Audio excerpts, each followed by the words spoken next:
Dès leur premier tour de roue en karting, les pilotes sont observés. Leurs performances sont décortiquées et scrutées à la loupe. Ceux qui sortent du lot sont dès le plus jeune âge contactés par les académies de jeunes pilotes des écuries de F1. Aujourd'hui, c'est la voie d'accès prioritaire pour eux. La plupart des pilotes qui entrent en F1 proviennent de ces académies et rares sont ceux qui y parviennent sans passer par ce chemin. Retour sur l'histoire de ces académies, entre futurs pilotes et échecs, on en parle tout de suite.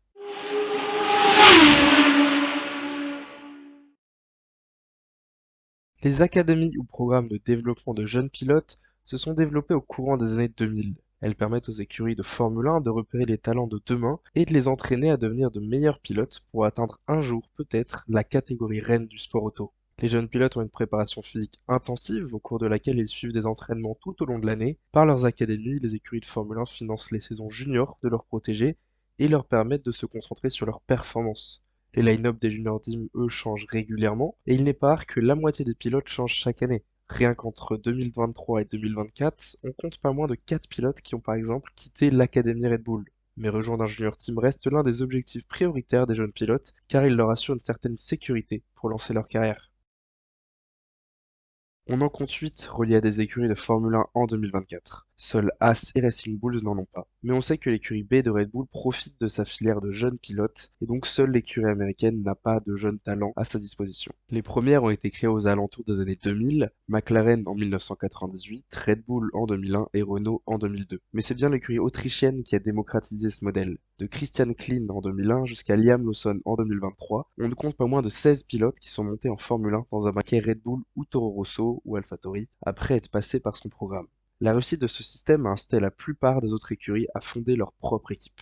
Ferrari en 2009, Mercedes en 2014 et les plus récentes Williams en 2016, Sauber en 2019 et même Aston Martin en 2021. Posséder sa propre académie semble être devenu essentiel pour assurer son avenir en Formule 1. La majorité des pilotes qui entrent en F1 désormais font partie d'un programme de développement. Pour retrouver la trace des derniers pilotes qui n'y étaient pas affiliés, il faut revenir à Nikita Mazepin arrivé chez Haas en 2021. Avant lui, il faut remonter à Pietro Fittipaldi qui a remplacé Romain Grosjean pour 2 grands prix en fin d'année 2020. Et pour le dernier pilote titulaire avant Mazepin, il s'agit de Sergei Sirotkin chez Williams en 2018. 3 pilotes sans académie en 6 ans, le constat est sans appel pour ceux qui aspirent à la F1, faire partie d'une filière permet d'avoir plus d'espoir d'y parvenir.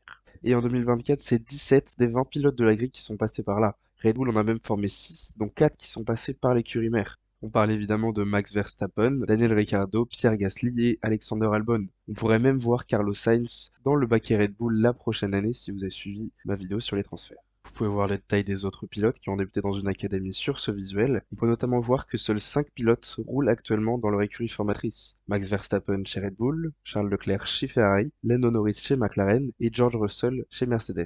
Ce sont des preuves de réussite de ce modèle et ils sont partis pour rester à long terme dans leur écurie. Le cinquième, lui, est Logan Sargent, qui est aussi le plus récent pilote sorti d'une académie, mais il n'est pas forcément amené à y rester et pourrait bientôt partir de la Formule 1. D'un autre côté, il y a seulement 3 pilotes qui n'ont jamais fait partie d'une académie, mais qui sont quand même arrivés en F1 et qui y sont encore aujourd'hui. On peut voir donc Valtteri Bottas, Nico Hülkenberg et le troisième, Fernando Alonso. Ils ont respectivement démarré leur carrière en Formule 1 en 2013, 2010 et 2005 et montrent bien que ces modèles sont anciens et que tous les pilotes qui sont arrivés plus récemment en Formule 1 ont fait partie d'une académie et que c'est un modèle qui s'est popularisé et qui est amené à durer dans le temps. Par contre, rares sont les pilotes qui démarrent directement dans leur écurie formatrice. Pour tous les pilotes Red Bull, on sait qu'ils essaient de passer par l'écurie Toro Rosso ou AlphaTauri, mais pour les autres pilotes, c'est aussi un cas extrêmement rare. Pour les pilotes Ferrari, Charles Leclerc est effectivement chez Ferrari aujourd'hui, mais a démarré chez Sauber, alors que Lance Stroll et Sergio Perez n'ont jamais couru dans la firme italienne. Pour Mercedes, George Russell, qui est aujourd'hui dans l'écurie britannique, a démarré avant ça chez Williams. Et on a aussi le cas d'Esteban Ocon, qui avait l'objectif d'atteindre Mercedes en rejoignant Manor lors de son arrivée en Formule 1, mais qui au final n'a jamais eu l'opportunité de rejoindre son écurie formatrice. Le système qu'on pourrait peut-être appeler le plus réussi est celui de McLaren, qui a formé 3 pilotes qui ont commencé dans son écurie. On se rappelle de l'arrivée de Magnussen en Formule 1 par un podium au Grand Prix d'Australie, de Lewis Hamilton qui a directement joué le titre sur sa première saison avec l'écurie britannique, et de Lando Norris qui est arrivé directement chez McLaren et qui a poursuivi sa carrière depuis dans l'écurie. Et même si les académies sont perfectibles, on imagine déjà le visage des écuries de Formule 1 pour l'avenir en observant ces jeunes talents. À court terme, on imagine les pilotes de Formule 2 qui en font partie dans les baquets qu'ils recherchent. Pour Red Bull, on imagine Isaac Hadjar et Pepe Marty dans la Racing Bulls d'ici 2 à 3 ans. Parmi les autres qu'on peut citer, on envisage l'entrée prochaine en Formule 1 de Victor Martins, Andrea Kimi Antonelli et Oliver Biermann, grâce à leur affiliation respectivement avec Alpine, Mercedes et Ferrari. Et c'est un crédit que l'on n'accorde pas forcément aux pilotes qui ne font pas partie d'une académie. Étant donné son appartenance à celle d'Alpine, on voit plus facilement arriver dans la catégorie un Victor Martins, 18e en Formule 2 actuellement, qu'un Denis Sauger qui occupe la 3e place du championnat, et ce malgré son ancienne appartenance à l'académie Red Bull. Cela montre bien l'impact qu'a l'appartenance à une académie pour l'avenir en Formule 1. Et si on se projette un peu plus loin, on imagine déjà des pilotes qui ne sont qu'en Formule 4, en FRECA ou qui débutent en monoplace dans la catégorie reine du sport auto d'ici à 2030 ou au-delà. Les plus aventureux des fans de Formule 1 se sont déjà imaginé un Enzo Deligny chez Red Bull